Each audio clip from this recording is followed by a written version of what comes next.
Let's turn down the brightness to save power. And I will be continuing my reading of Wizard of Oz, The Wizard of Oz. And I'm using a new setup here. So if I'm muted, so be it. I've tested it, and I hope that it works. But without further ado, let's resume.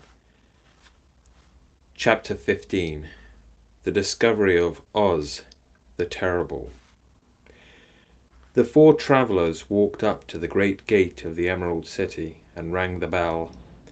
After ringing several times, it was opened by the same guardian of the gates they had met before. "What? Are you back again?" he asked in surprise. "Do you not see us?" answered the Scarecrow. "But I thought you had gone to visit the Wicked Witch of the West." "We did visit her," said the Scarecrow. "And she let you go again?" asked the man in wonder. "She could not help it, for she is melted," explained the Scarecrow. "Melted!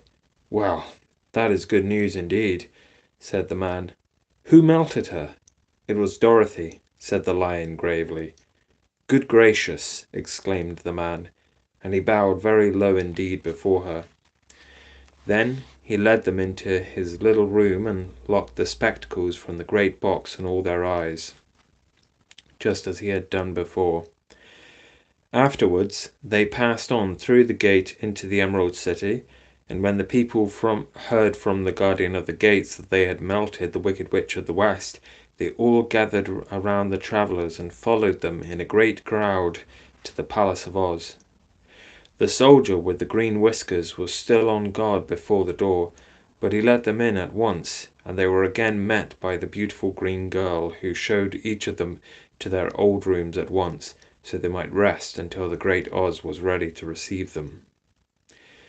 The soldier had the news carried straight to Oz that Dorothy and the other travellers had come back again after destroying the Wicked Witch, but Oz made no reply.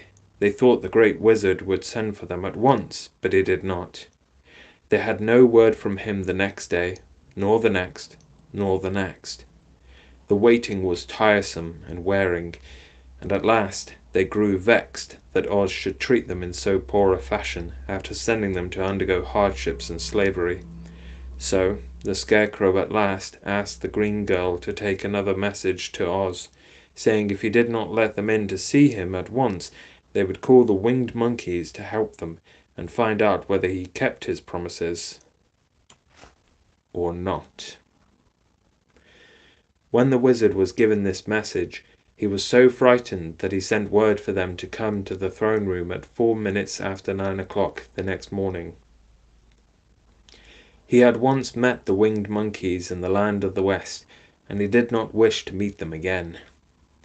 The four travellers passed a sleepless night, each thinking of the gift Oz had promised to bestow upon him.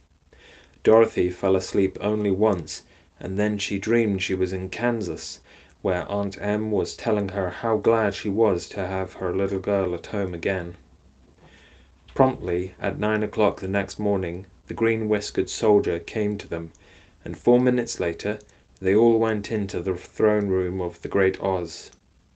Of course, each of them expected to see the wizard in the shape he had taken before, and all were greatly surprised when they looked about and saw no one at all in the room. They kept close to the door and closer to one another, for the stillness of the empty room was more dreadful than any of the forms they had seen Oz take. Presently they heard a voice, seeming to come from nowhere near the top of the great dome, and it said solemnly, "I am Oz, the Great and Terrible. Why do you seek me?"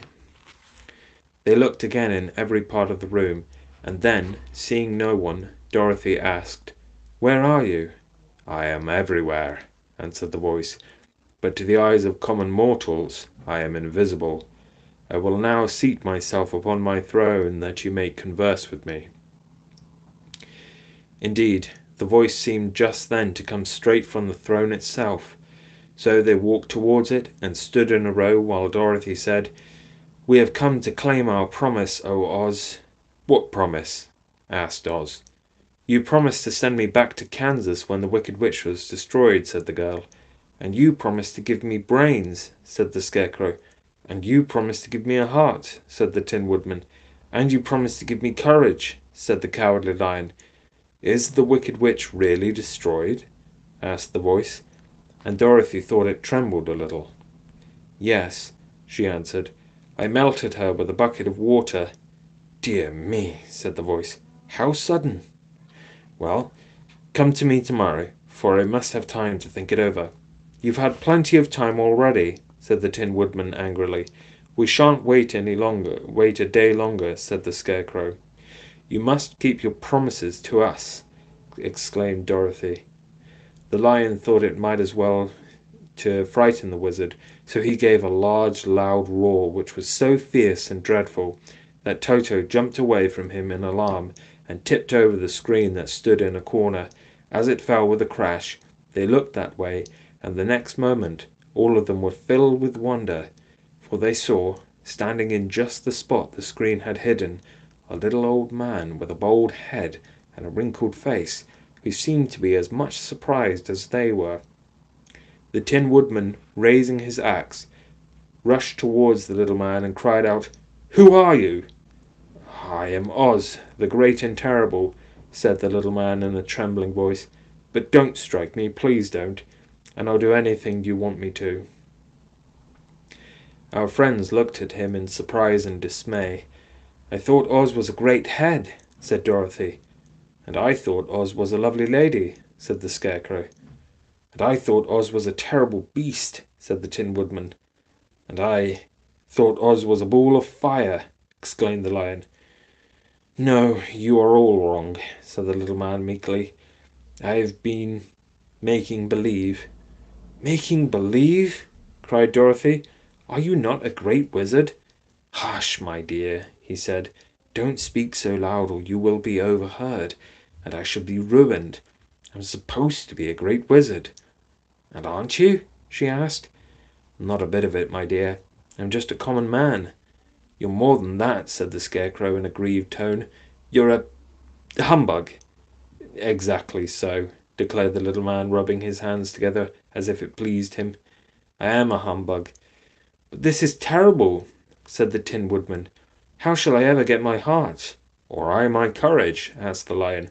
"Or I my brains?" wailed the Scarecrow, wiping the tears from his eyes with his coat sleeve.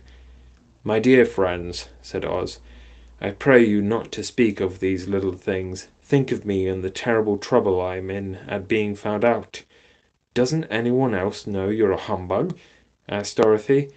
"No one knows it but you four and myself," replied Oz. I have fooled everyone so long that I thought I should never be found out. It was a great mistake my ever letting you into the throne room. Usually I will not see even my subjects, and so they believe I am something terrible." "But I don't understand," said Dorothy in bewilderment. "How was it that you appeared to me as a great head?" "That was one of my tricks," answered Oz. "Step this way, please, and I will tell you all about it."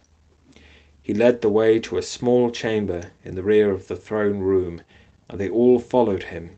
He pointed to one corner in which lay the great head, made out of many thicknesses of paper, and with a carefully painted face.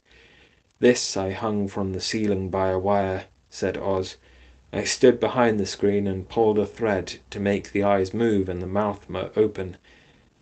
"But how about the voice?" she inquired.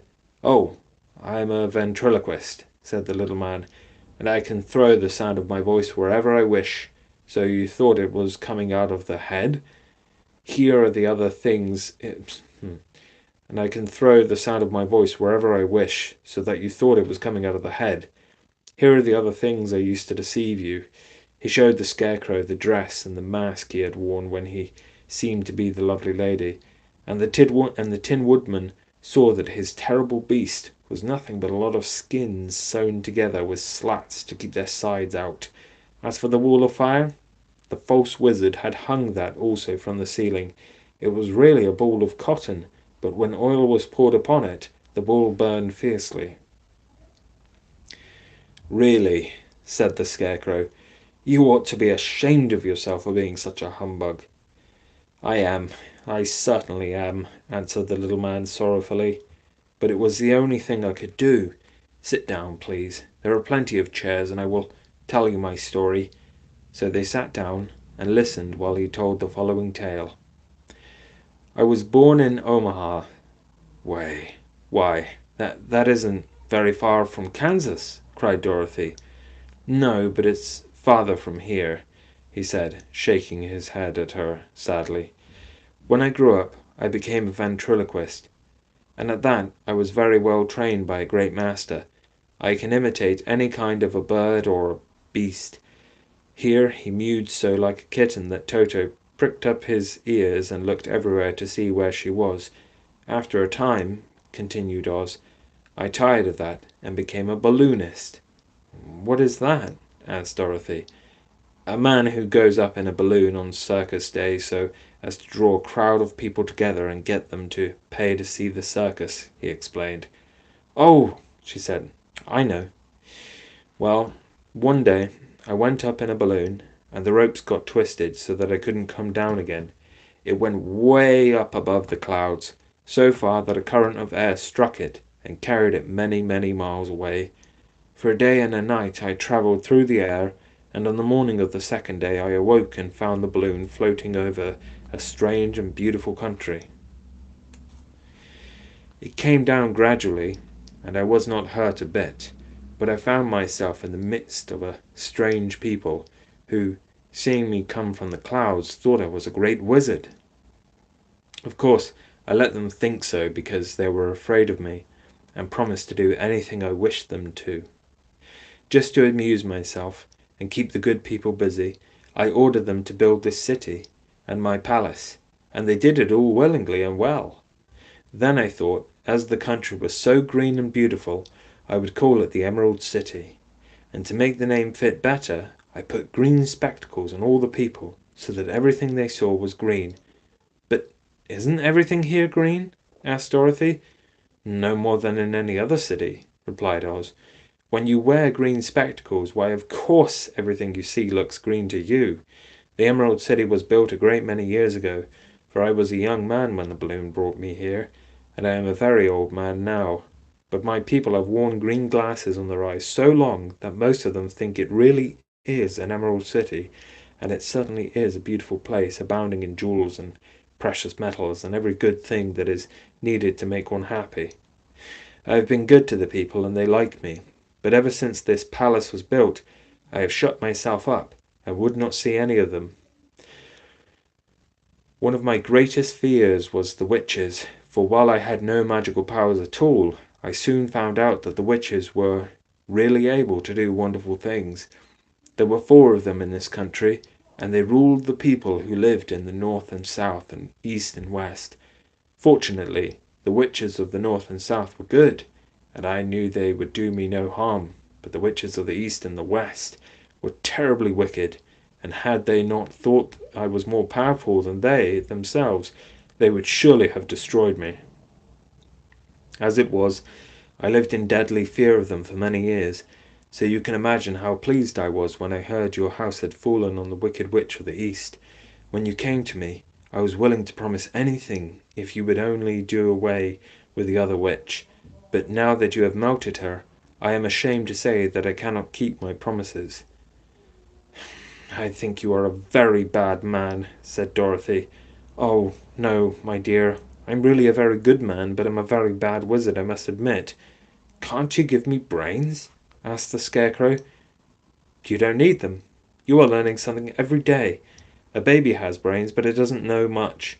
Experience is the only thing that brings knowledge, and the longer you are on Earth, the more experience you are sure to get."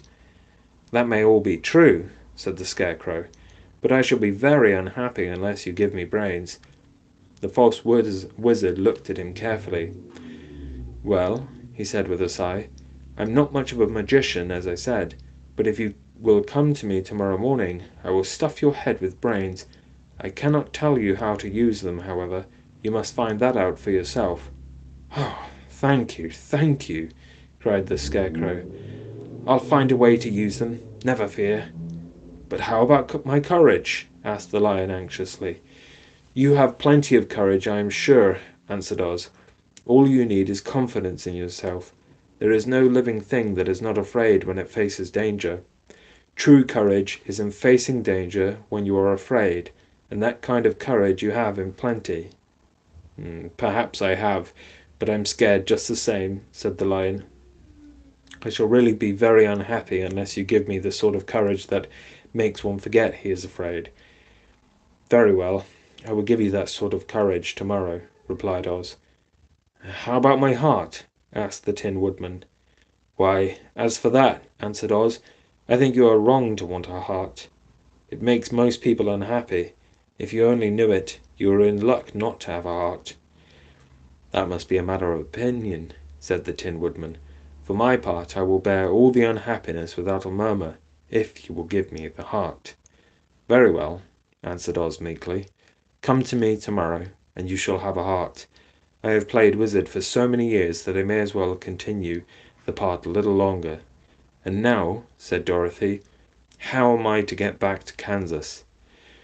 "We shall have to think about that," replied the little man. "Give me 2 or 3 days to consider the matter, and I'll try to find a way to carry you over the desert.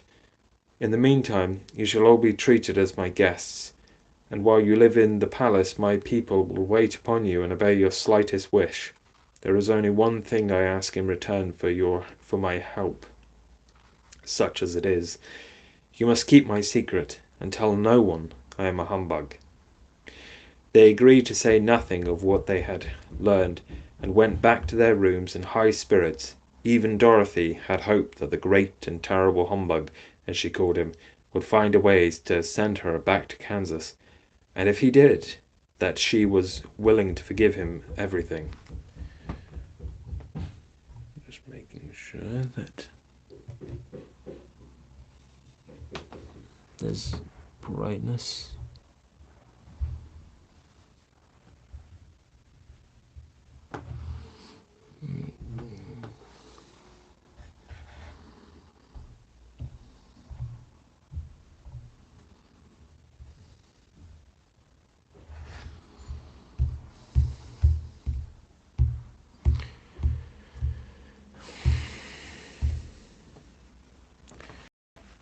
Okay. Chapter 16. The Magic Art of the Great Humbug. Next morning, the Scarecrow said to his friends, "Congratulate me. I am going to Oz to get brains at last. When I return, I shall be as other men are." "I have always liked you as you were," said Dorothy simply. "It is kind of you to like a Scarecrow," he replied, "but surely you will think more of me when you hear the splendid thoughts my new brain is going to turn out." Then he said goodbye to them all in a cheerful voice, and went to the throne room, where he rapped upon the door. "Come in," said Oz. The Scarecrow went in, and found the little man sitting down by the window, engaged in deep thought. "I have come for my brains," remarked the Scarecrow a little uneasily. "Oh, yes. Sit down in that chair, please," replied Oz. "You must excuse me for taking your head off, but I shall have to do it in order to put your brains in their proper place." "That's all right," said the Scarecrow. "You are quite welcome to take my head off, as long as it will be a better one when you put it on again." So the Wizard unfastened his head and emptied out the straw. Then he entered the back room and took up a measure of bran, which he mixed with a great many pins and needles. Having shaken them together thoroughly, he filled the top of the Scarecrow's head with the mixture, and stuffed the rest of the space with straw to hold it in place. When he had fastened the Scarecrow's head on his body, again he said to him, "Hereafter you will be a great man, for I have given you a lot of brand new brains." The Scarecrow was both pleased and proud at the fulfillment of his greatest wish, and having thanked Oz warmly, he went back to his friends. Dorothy looked at him curiously. His head was quite bulging out at the top with brains. "How do you feel?" she asked. "I feel wise indeed," he answered earnestly. "When I get used to my brains I shall know everything." "Why are these needles and pins sticking out of your head?" asked the Tin Woodman. "That is proof that he is sharp," remarked the Lion. "Well, I must go to Oz and get my heart," said the Woodman. So he walked to the throne room and knocked at the door.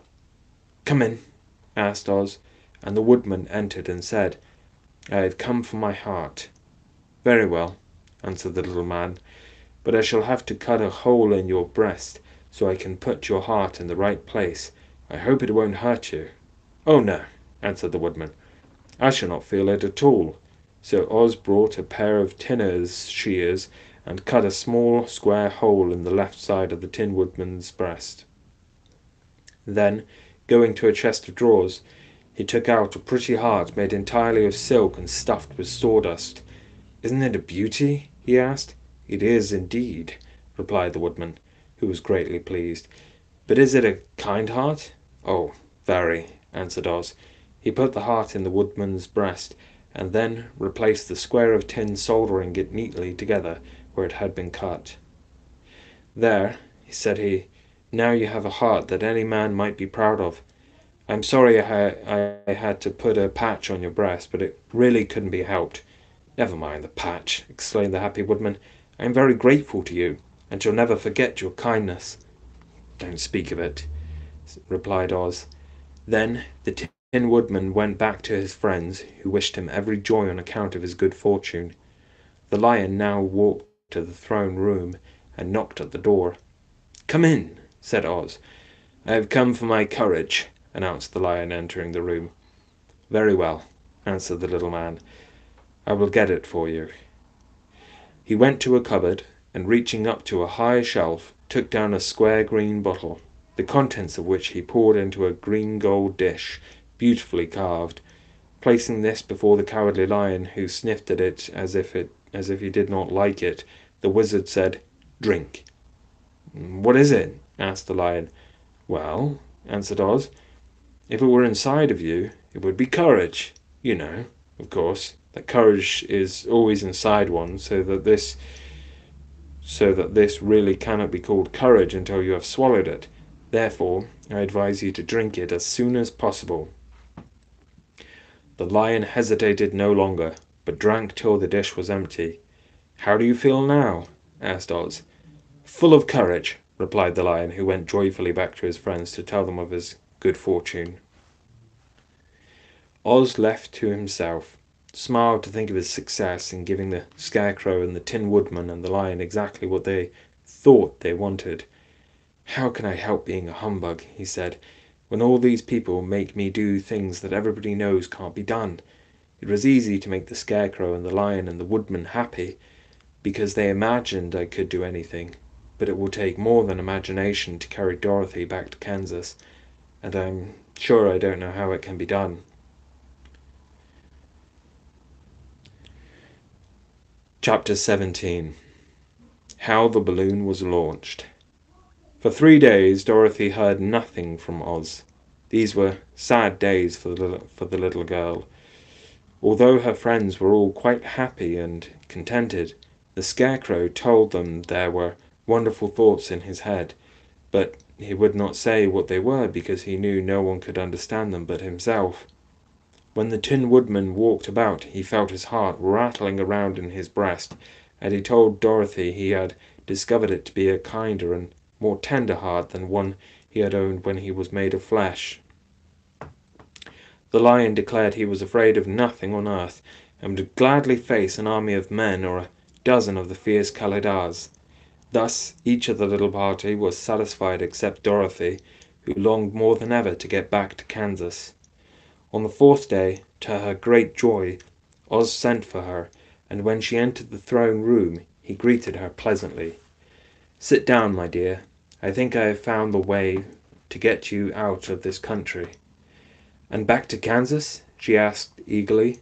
"Well, I'm not sure about Kansas," said Oz, "for I haven't the faintest notion which way it lies.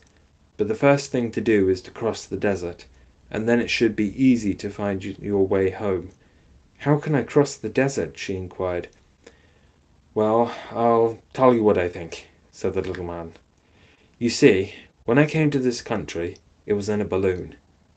You also came through the air, being carried by a cyclone. So, I believe the best way to get across the desert will be through the air. Now, it is quite beyond my powers to make a cyclone, but I've been thinking the matter over, and I believe I can make a balloon." "How?" asked Dorothy. "A balloon," said Oz, "is made of silk, which is coated with glue to keep the gas in it. I have plenty of silk in the palace, so it will be no trouble to make the balloon, but in all this country there is no gas to fill the balloon with to make it float." "If it won't float," remarked Dorothy, "it will be of no use to us." "True," answered Oz, "but there is another way to make it float, which is to fill it with hot air. Hot air isn't as good as gas, for if the air should get cold, the balloon would come down in the desert, and we should be lost." "We!" exclaimed the girl. "Are you going with me?" "Yes, of course," replied Oz. "I am tired of being such a humbug. If I should go out of this palace, my people would soon discover I am not a wizard, and then they would be vexed with me for having deceived them. So I have to stay shut up in these rooms all day, and it gets tiresome. I'd much rather go back to Kansas with you, and be in a circus again." "I should be glad to have your company," said Dorothy. "Thank you," he answered. "Now, if you will help me sew the silk together, we will begin to work on our balloon." So Dorothy took a needle and thread, and as fast as Oz could cut the strips of silk into proper shape, the girl sewed them neatly together. First there was a strip of light green silk, then a strip of dark green, and then a strip of emerald green, for Oz had a fancy to make the balloon in different shades of the color about them. It took 3 days to sew all the strips together, but when it was finished, they had a big bag of green silk, more than 20 feet long. Then Oz painted it on the inside with a coat of thin glue to make it airtight, after which he announced that the balloon was ready. "But we must have a basket to ride in," he said. So he sent the soldier with green whiskers for a big clothes basket, which he fastened with many ropes to the bottom of the balloon. When it was all ready, Oz sent word to his people that he was going to make a visit to a great brother wizard who lived in the clouds. The news spread rapidly throughout the city, and everyone came to see the wonderful sight. Oz ordered the balloon carried out in front of the palace, and the people gazed upon it with much curiosity.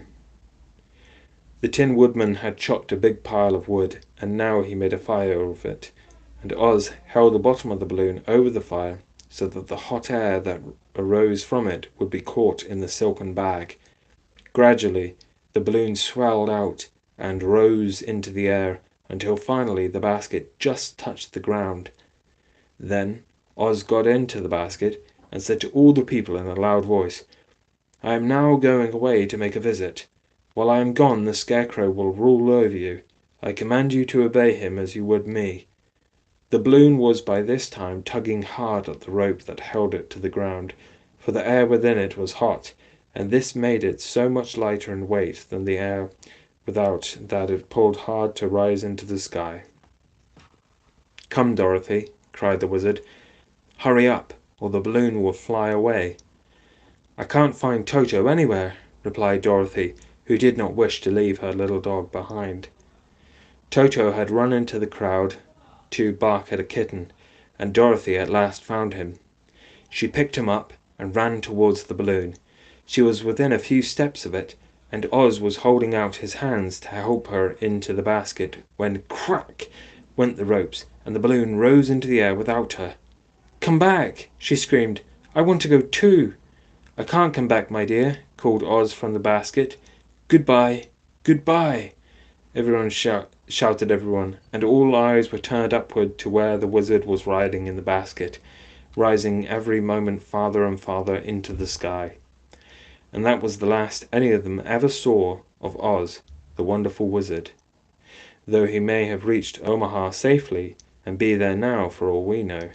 But the people remembered him lovingly, and said to one another, "Oz was always our friend. When he was here, he built for us this beautiful Emerald City, and now he is gone, He has left the wise Scarecrow to rule over us." Still, for many days they grieved over the loss of the wonderful wizard, and would not be comforted.